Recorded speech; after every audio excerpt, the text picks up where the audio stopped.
Welcome to my lightning talk. I'm Martin Huschka with Fraunhofer EMI, which is the Institute for High-Speed Dynamics in Freiburg, Germany. And I'm talking about the AluTrace use case, which is about harnessing lightweight design potentials via the materials data space. And what I'm presenting today is part of the AluTrace project, in which a consortium of 3 institutions, which you can't read probably, which is the Fraunhofer, our institute, Fraunhofer EMI, the Fraunhofer Institute for Mechanics of Materials, IWM, and the Research Institute for Precious Material and Material Chemistry in Schwäbisch. So this is a very material scientist basic focused use case. And what it is about is the use case aims to optimize a cast component. A cast component for lightweight design using additive manufacturing. Additive manufacturing is 3D printing. So in the center, we have a design engineer. This is an actor who has an initial geometry of a formerly cast component made of aluminum. And he wants to, for environmental reasons, of course, and for economic reasons, he wants to create a lightweight design. And he wants to use 3D printing. And with 3D printing, you can print very detailed structures and can exploit a lot of this lightweight, or additive manufacturing has an enormous lightweight potential. So the aim for the design engineer is to have a weight reduction of 20% in comparison to the original cast component, to have the same consistent performance, minimize some process variables, and maximize the surface quality of the component.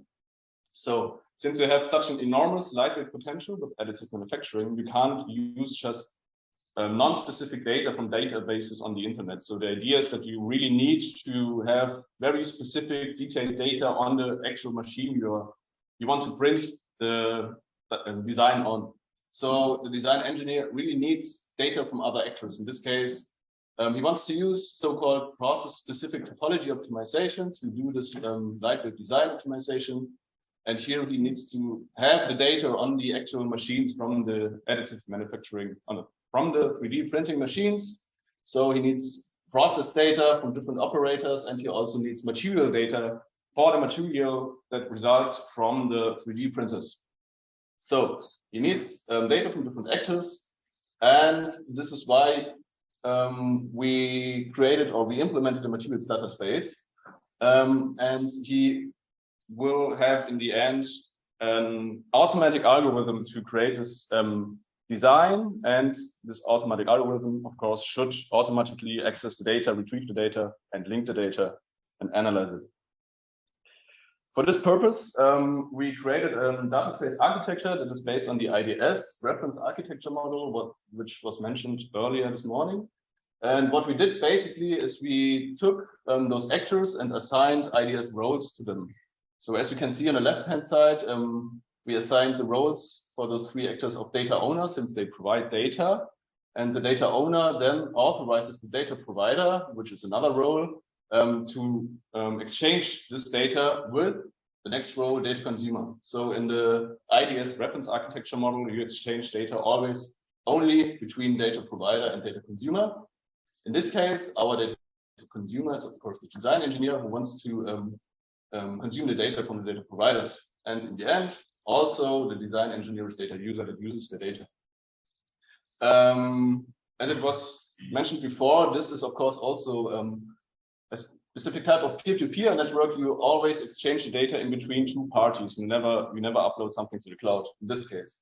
And the good thing about the IDS architecture is that before you transfer the data, you negotiate a policy. So you can transfer data only if both agree on a policy and if a conflict agreement is in place. And since you exchange data always between those 2 actors, the design engineer needs to know actually who is this actor and where's the data, what kind of data does he have. So in this case, we used another role, which is the broker service provider, and we have some kind of virtual marketplace where the metadata on the data provided is published, and the data consumer, in this case the design engineer, is able to query metadata. You can search for data in the data space. You can search who is providing data, what kind of data is provided. This is the architecture we designed, and to implement this architecture, we use the data space connectors and set up data space connectors for all actors. And since all actors have in common that they share data from material science and engineering, all actors have in common they share those material science and engineering data.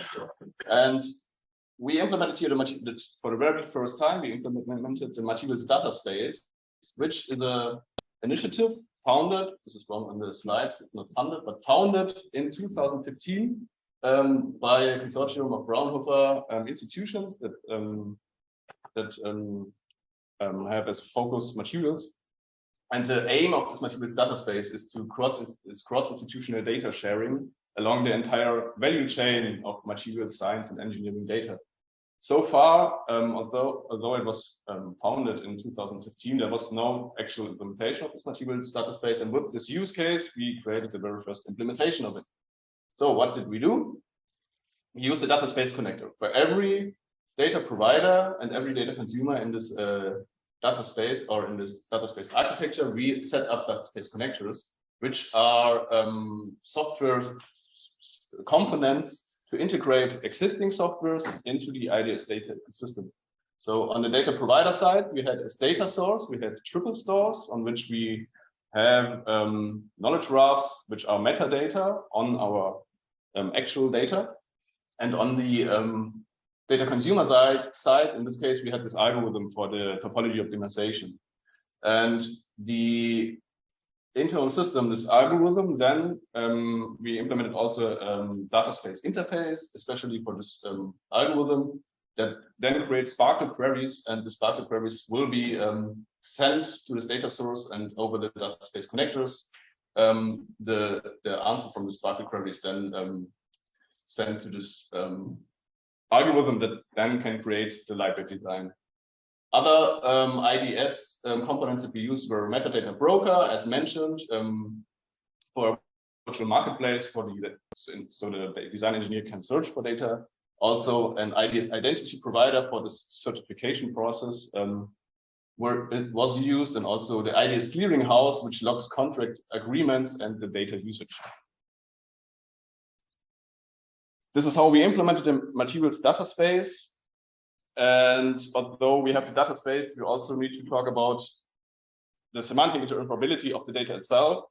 And for that, the Fraunhofer IWM, especially for this material science and engineering data, we needed a specific workflow to create those knowledge graphs for this data. So they implemented a digital workflow for especially this data. And very briefly, how we create a semantic interoperability is that we, of course, start with the domain model. We describe in an ontology our data and how the data was created, and describe the materials and what we want to do with it. And then we also create a we graphically create a process model, and this process model describes how the material was created, what was the manufacturing process, how was the data created. This it describes the whole value chain of the data creation.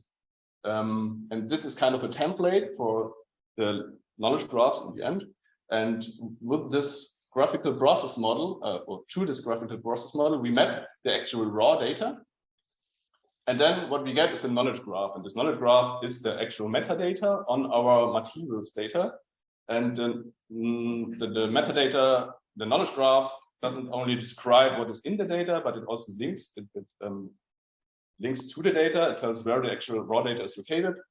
And then we manage this knowledge graphs in the triple stores of the data providers. Since the triple stores are connected to the data space connectors, we can then, as data consumer here in blue, extract knowledge from this triple stores and link over the domain concepts, which we defined here in the ontology and in the process model. We can link the data and analyze the data and have such a linked analysis here, which I won't explain here because I think there's no materials expert here. In the end, the added value that we have is that via cross-institutional data sharing, we can significantly improve the properties of this lightweight design that I mentioned earlier. So if we have as input this original cast component, this geometry of this cast component, and we use the previous state-of-the-art topology optimization algorithm as design engineer, We get a lightweight design that has minus 23% of weight reduction in comparison to the original component, which was the aim actually. But if we use this new algorithm that we have, the process-specific topology optimization, that is linked to the materials data space and gets real-world, very specific data on the machines and on the material, we get this very process-specific lightweight design, which has actually the same weight reduction, but in comparison to the other lightweight component, we get significantly better properties. For example, 15% more mechanical safety under overload, minus 67% of AM support structures, which is a process variable, and 16% more better surface quality. So in summary, the use case that we have aims to optimize a cast component for lightweight design when using additive manufacturing. We developed a data space architecture based on the IDS reference architecture model. We set up data space connectors for all actors that results in the very first implementation of this materials data space. We also developed digital workflow for semantic structuring of this materials data that enables cross-institutional data linking and analysis. And we have the added value of the added value that we create is cross-institutional data sharing, significantly improves the properties of a additive manufacturing lightweight design when we use this new design algorithm. Here are some references. Thank you for your attention.